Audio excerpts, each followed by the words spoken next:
Hello, my name is Claire Bolton. I'm the gallery manager at the Aurora Cultural Center. On behalf of the staff and board of directors, it's my pleasure to welcome you to Art Bytes, our online series that gives you an insider look into the creative process of participating artists in our virtual exhibition, Beyond the Walls. Beyond the Walls continues until September 26th, so please visit our gallery page at auroraculturalcenter.ca and enjoy the exhibition. Today, our special guest is contemporary artist blacksmith Mark Puigmarti. Mark began his career as an HVAC refrigeration mechanic, and he one day decided to pursue his true passion. He's an award-winning blacksmith, and he's worked on everything from tiny jewelry pieces to substantial public art installations. Joining Mark today is Aurora Cultural Center's Visitor and Services Coordinator, Katie App. Katie worked at a heritage museum as an apprentice and fell in love with the art form. So when she heard that Mark was actually going to be on this series, she welcomed the opportunity to have a conversation with him. The result is a very lively conversation. But before we join Mark and Katie, I invite you to watch Mark's video. It brings you into the fascinating world of blacksmithing. So enjoy. Thanks for watching. Stay safe.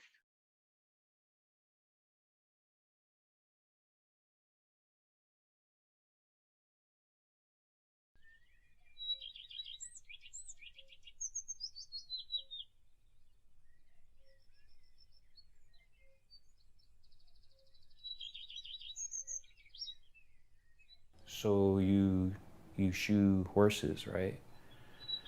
Just because it's completely lost on current society that this could even remotely be possible. Like, where's the need, or how does this fit into current day?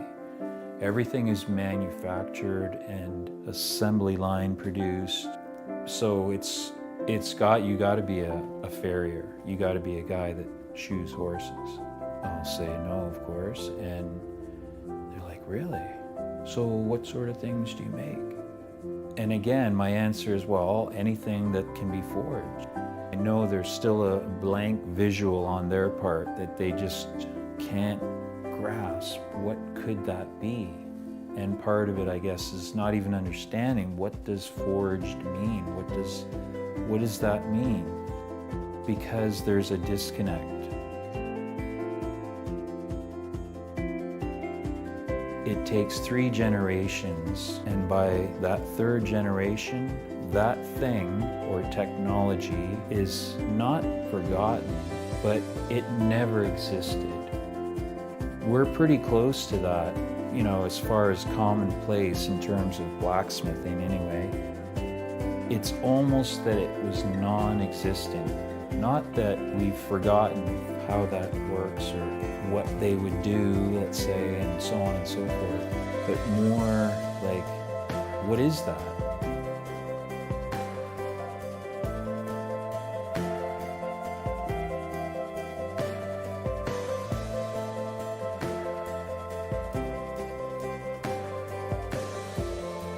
It's a partnership. There's no question the steel has won many times, but we dance together. It's very much satisfying to be able to make the tool that makes the piece, that makes the job.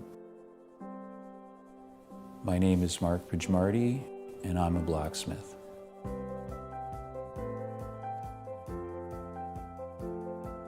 Heating the metal and watching it transform before your eyes. Even though it is at times a slow process, it's such an exciting thing.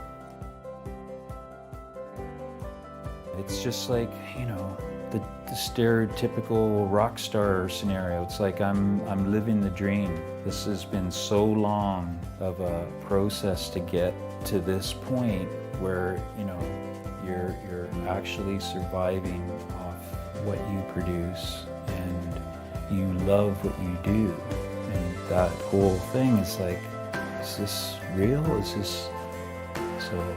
Definitely every day is full of excitement and challenges, but it's like, yeah, it's just like this addiction to what we do. I mean, it's exciting beyond almost, I can't even explain it. It's like, it's surreal. It's absolutely surreal.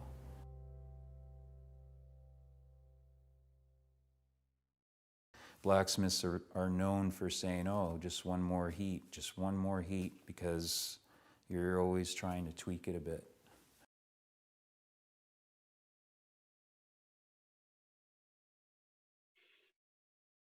Hi, Mark. Thank you for joining me today. What a wonderful glimpse into your studio. I'm so thrilled to chat with you today about blacksmithing, especially with that amazing background you have right now. It's making me very jealous. I know a lot of the public is really going to be interested in hearing about this art form. So let's kind of dive right into it. In my experience as a blacksmith, it was in a museum setting. So I would do things like creating fire pokers, making nails, replicating artifacts. And I know many members of the public may also be familiar with blacksmithing through museums. So for you, what drew you to the art of blacksmithing and inspired you to bring it into the 21st? Oh boy, that's a long answer, I think, in store. Well, as a matter of fact, my first introduction, I think, to blacksmithing was like a lot of people. I was a kid, and I remember going on school trips to Black Creek Pioneer Village, and that visual of that really, really dark shop, and just the sort of magical qualities of heating the metal was, you know, and forming it into shapes and hammering. I didn't know what I was really looking at, but it seemed kind of beyond amazing. So it always stuck with me, I guess. I always had a fascination with that aspect of it. In our online launch, Carmel Brennan, who's one of the co-curators, mentioned that your piece in transition required 150 heats to shape. So can you explain to the public what that means and how that relates to your practice in forging and kind of the whole blacksmithing in a 101, if you will? Okay. Well, a heat basically, just behind me here is, you see part of the forge, I guess. So it's a focused heat in a larger sense. So when you think of the point of a torch and you point it at whatever you're welding or heating up, it's a very focused, pinpoint heated area. So one heat basically allows you to bring it up to that temperature, do the work that you're going to do on whatever section you're at. Typically, you start at the end of a bar and work towards you. And so that one heat is whatever you can achieve in the time before it becomes too cold. So one heat is hammer, hammer, hammer in whatever the direction is you're heading with that piece. And as soon as it becomes too hard or it takes too much effort to make the metal move to where you want it to go, then you just have to say, I'm done, and I put it back in the forge, and that becomes heat number 2, and so on and so on. So 150 heats later, that curly Q thing, which is about, I guess, 5 feet and change, took 150 heats, more or less. That's probably a little bit on the high side, and actually this is a little chunk of that piece, what it started. So roughly 6 inch by 1/2 inch thick. and I'm doing most of the hammering on edge. So the outer edges, top and bottom, thicken much quicker than the center. So you end up having these beautiful dimensional changes on the outer edges of the bar. Mm-hmm. And interesting valleys and shapes on the inner section of the bar.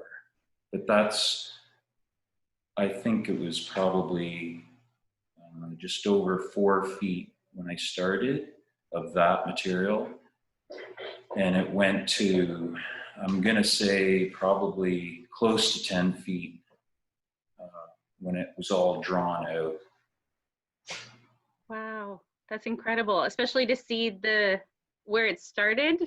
I know that's obviously just a small kind of snippet of the material, but to see where it started and to think about that beautiful piece when it's completed, how much it's changed from when you first got that material.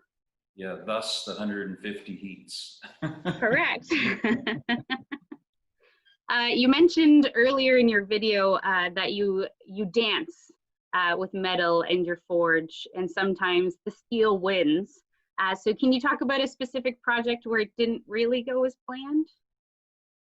Oh my goodness. To a certain degree, every project has its challenges in the sense that especially with forging, sometimes you're going to areas that you don't have a relative example to compare to. So you're doing a lot of engineering, you're doing a lot of, I guess, experimental processes to achieve a certain visual or a certain profile or shape of the metal. So in that regard, I can honestly say that many of my projects end up as there's moments of, oh, this isn't going to work. And at the end of the day, I'll go in and I'll sleep on it, let's say, and think about how to reapproach that the next day to pull it out of the gutter, so to speak. Yes. Yeah. In our exhibition, Beyond the Walls, we have 3 beautiful sculptures of yours. We've talked a bit about In Transition. We also have GMO and Urbia. And when we have our folks looking through your work, is there anything you'd like them to think about or know when looking at your pieces in our exhibition? I would like people to kind of at least take away the question as to how could that possibly be created? What would it take to create that?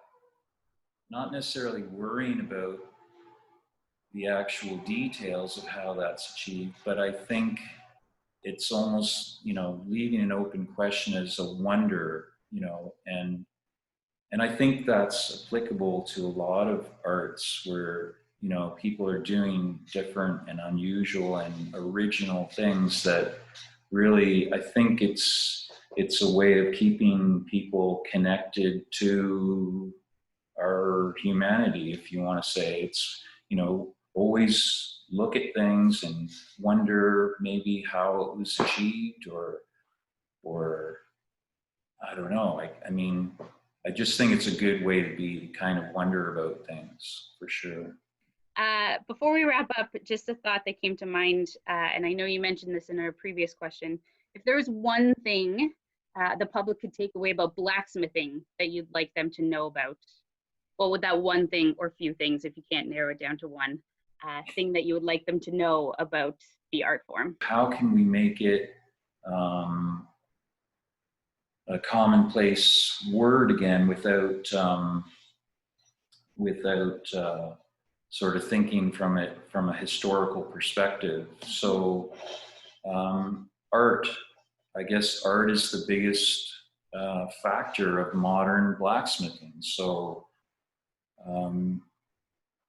it's a very diverse, the possibilities are very diverse. So I think I'd like people to just kind of let go of their image of a dark and dingy forge where they make horseshoes, and it's more about the possibilities from anything from something tiny as, like I say, artistic jewelry. There's lots of possibilities there. There's obviously architectural blacksmithing, from railings and gates and things like that, and